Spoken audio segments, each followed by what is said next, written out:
مشاهدينا مرحبا بكم في حوارات السياق.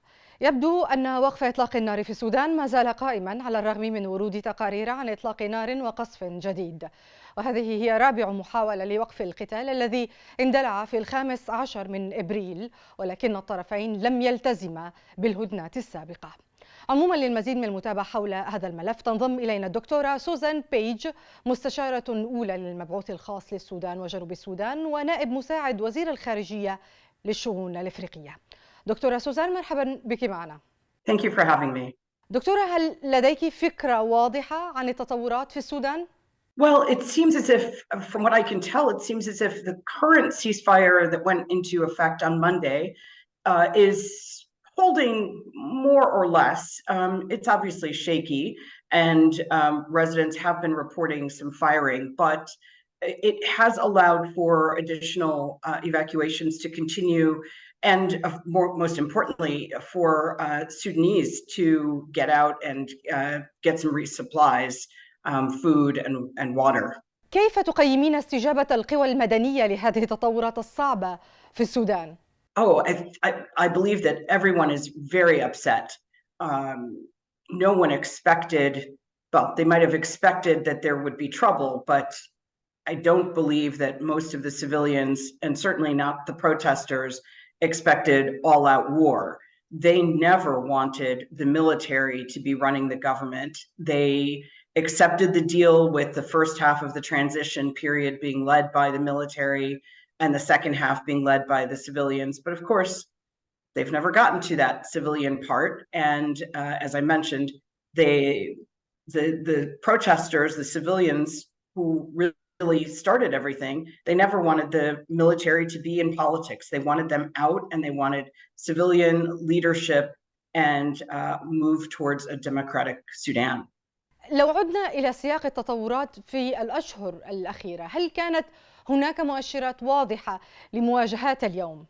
Well, a large part of it is that the the two generals, Burhan and Hemedti, had sort of a marriage of convenience.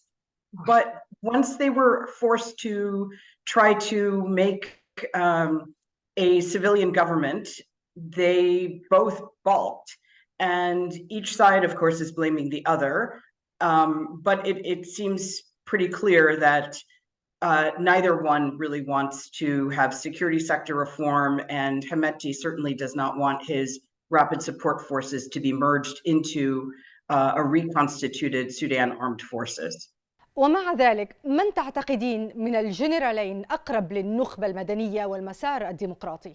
Oh, I don't think that either of them are particularly interested in democracy.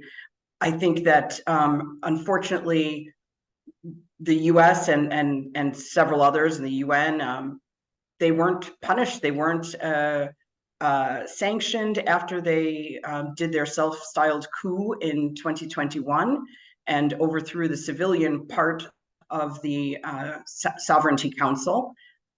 So they're not really interested in democracy, or they're mouthing the words that they are there to protect the civilians, that they are there to get the country on the right path.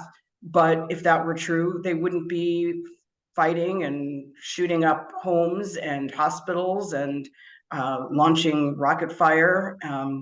So I don't think that either of them have particularly good credentials on the democracy front. اعذريني دكتورة، هناك من سيجادلك حول هذه النقطة. حميدتي هو من فوض النخبة المدنية، والبرهان هو من قاد الانقلاب، أليس كذلك؟ Well, I'm not so sure about that, but I'm certain I wasn't on the ground, so I'm reading reports and hearing what people are saying as much as anyone else. But in any event, it's not as if he decided to walk away from this coup. He was already the number two. He remained the number two. So even Burhan at the very beginning was the one who started talking to the civilians, the protesters, the Force for Freedom and Change. So I don't know, but even if that was the case 2 years ago, right now, neither of them are acting as if they have the best interests of the Sudanese people at heart. هل تعتقدين أن علاقة حميدتي بفاغنر تم تضخيمها إعلاميا؟ دائما ما يتم الإشارة إلى مصادر مجهولة كمصدر لهذه الأخبار. There have been some pretty demonstrable sources that have come out of some of the different monitoring groups with drones and at least what appears to be a resupply of weapons. But even if it is magnified by the media or by others, yes, there are denials by both sides, but it's pretty clear that the Wagner Group has interests in the Darfur region, and with Hemedti in the gold business. But even with that, as far as I know, the Wagner Group and their own backers and other foreign powers have each backed both the Sudan Armed Forces and Hemedti at different times. في المقابل هناك من يتحدث عن ضغوط تمارسها الولايات المتحدة على البرهان، وأن هناك أطرافا يحتاج للعودة لها لاتخاذ أي قرار. Well, the United States and the UAE, Saudi Arabia, and the United Kingdom had, with the UN, had been negotiating with not only Burhan, obviously, but with the Sovereignty Council. They were the ones who have been calling for, amongst many others as well, calling for a ceasefire, a cessation of hostilities. But I would certainly not say that he is taking instructions from anyone, because again, if that were the case, the fighting wouldn't be happening. سيناريوهات عديدة لمستقبل السودان بعد هذه المواجهات، أحدها أن يضطر حميدتي إلى الانسحاب إلى دارفور. كيف سيؤثر ذلك على البلاد وعلى محادثات الهدنة باعتقادك؟ Well, I think one of the worrying signs right now is that the former minister Harun has been freed from prison, along with many other people, prisoners who were in Colbert prison, but several of the other prisons have been emptied as well. So Harun also is implicated in the violence and the crimes against humanities in Darfur. So it's really murky right now about how things will turn out. السؤال الأهم هنا، هل سيقبل السودانيون بحل يبقي الجنرالين على رأس المرحلة الانتقالية؟ I hope not, but most importantly, I hope that that the international community does not insist that these two generals play a role in whatever next government is set up, transitional or otherwise. They really should not be in any role and have any role in politics at all. هل ما زال ممكنا جر مصر للصراع ودول الجوار الأخرى؟ It is possible, again, with the freeing of a number of important prisoners who have played quite dangerous roles in Sudan, dangerous to the Sudanese people, and with the ties that the generals have and their own followers. It's not only these two, but you also have other sort of political parties that have been involved that signed onto the Juba Agreement. We don't know how they are going to react. Right now, they seem to be quiet and not stating that they're going to become implicated.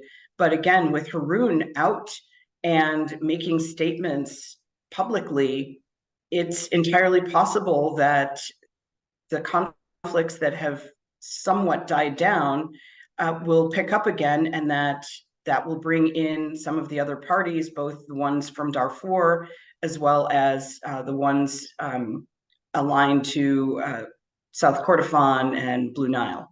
لماذا لم تتدخل الدول الغربية وتفرض عقوبات على الجنرالين؟ I'm not sure that the sanctions, now that fighting has already begun, would be very useful. I think the really important question is why the world did not put sanctions on them before. اعذريني على المقاطعة، لا أتفق، فالعقوبات فرضت مثلا على بوتين بعد إعلان الحرب، أليس كذلك؟ Right. I understand that sanctions packages are being prepared, but that takes the will, and there are a lot of different actors with very different interests. But on the United States front, I honestly, I can't answer that question. All I know is that they have supposedly been preparing a sanctions package, but as you said, why is it taking so long? I mean, the information is there, and the fighting has already begun. And what we know is 500 people. We know that there have to be many, many more people who've been killed.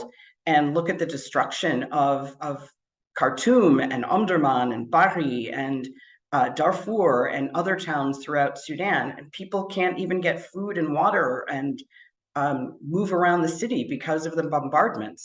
So it's long past time for sanctions and other actions to be taken against these two generals and their followers. دكتورة سوزان بيج، شكرا جزيلا لك للمشاركة معنا في حوارات السياق. Thank you so much for having me. مشاهدينا، شكرا على طيب المتابعة. إلى الملتقى.